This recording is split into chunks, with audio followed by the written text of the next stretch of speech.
got it in your kit, the Accent Mirage.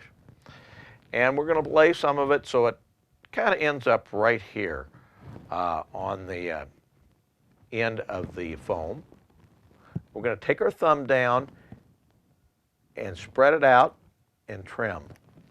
Now, you might say, why are we trimming it? So we get the right size, because we don't want to have to trim it up against the foam. Now, see, I'm tying it down like this. Boom. Now it's all been measured to this. Now, of course, you can make it longer and trim it, but I'm teaching you to do less steps. That's what I want you to do, is less steps. Now, the question is, do I need both those there? No, you don't. You could have trimmed the black out. You could actually bring the black over for a wing case like that by just leaving it a little longer. There's a lot of options you can do with this fly. Okay, now we've put the little Accent Mirage on.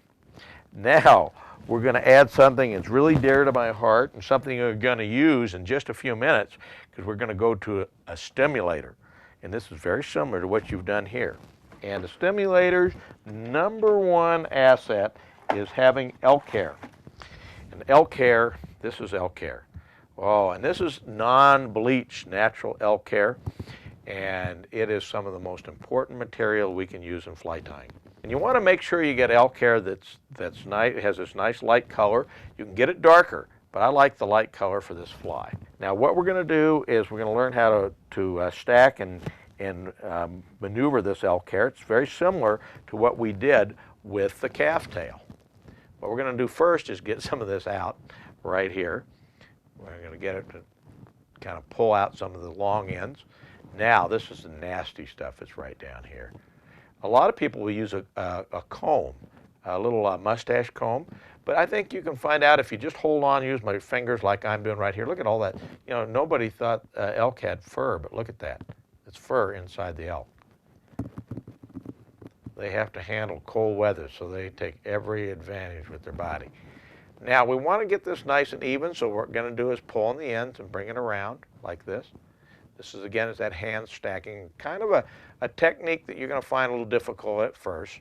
But what that does is evens up the hair. Now, you say, well, how much hair should I have?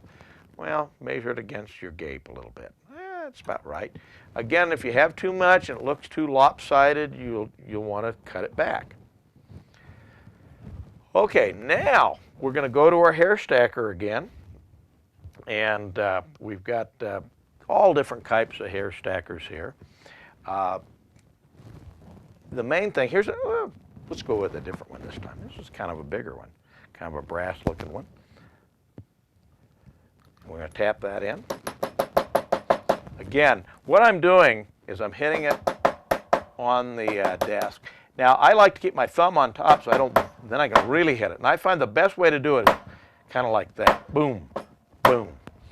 Now, let's look up here. It's going to be nice and even. We're going to grab it out of the stacker, put our stacker back.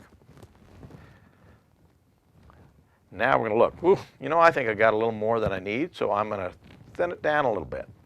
Kind of go up against my gape. Ah, that's looking pretty good. Now what we're going to do, we're going to trim this. Now we're going to look at where the end of the foam is and trim this. See how nice and even it is? Now that little fiber there, we want to make sure that when we tie that down, we're going to do this with the stimulator coming up pretty soon here. Let's look at that. Now, I want you to really concentrate. I'm going to turn this where you can see it. Make sure, that's why I want to make sure none of that was hanging out, those fibers. Now, again, make sure we're trimmed. Now we're going to lay our thumb down so it separates it.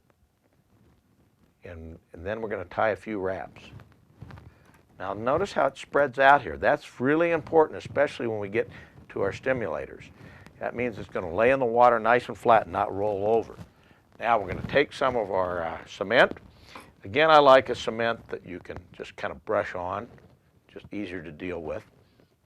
And one that you actually have to put it back in and screw the cap back on, because this dumps over, you're not going to be very happy. Slows you down a little bit. Now, we're going to tie in the cement right into the wing, just like that. Now, remember our dubbing that we used? We're going to take Now I want to talk to you a little about something that's really important. This is called thread torque. And when you wrap, what you do is you wrap a little tighter each time. You start out with loose wraps, then each time you add a little bit more torque. And then this helps compress the material gradually. Really an important technique that you need to learn as the more you tie. Thread torque. Now, what we're going to do is we're just going to add a little dubbing to it. Just like that. What other wing could you put on this? Guess what?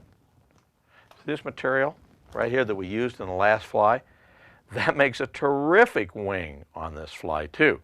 We tie one for our shop called a Willy's Red Ant, and it has a red body, and it has that same Antron wing and red dubbing right here, and that's the fly. It's called Willy's Red Ant. There's so many modifications you can do with this fly. That's what makes it so neat.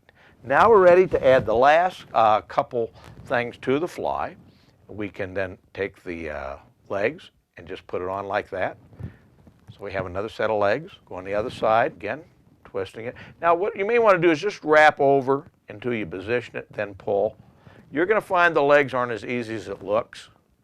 Now, if you had a little bit more of that, you could roll that over just like that too, but we didn't do it that way. So what we're going to do is put a little bit of orange or yellow, depending on whatever color. I think you have some yellow foam there that you can use. I just happen to have this orange sitting here, colors and material, and we can just pop that on right here. So we've got all kinds of little goodies here. As you can see, it looks really nice underneath the legs, and we have, then we just go right here to the eye, wrap our thread there. And I know this seems complicated, but if you take it really slow it down step by step here with the DVD, this seems like a complicated fly, but believe me, any beginner can tie it. You just got to take your time, utilize your DVD by just going a step at a time and tie right along with me. All right, so now we're going to do our whip finish. We're back to the Mattarelli whip finish again. All right. Hit the little bend right here, little bend right there, and reach up with the hook, slide the thread right on, and then form the triangle. And notice that the legs are kind of out of the way. I pulled them out of the way. And just get it and pop it out. And there we go. This is a little trickier because of these legs. I want to show you from a distance. And there we go. We've got the wonderful little Chernobyl ant. And let me tell you, this is a fly you can literally catch fish about anywhere on. Modifications are in order.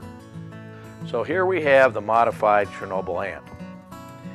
And there's so many different ant patterns out there. And as you can see, people's minds go crazy when it comes to foam.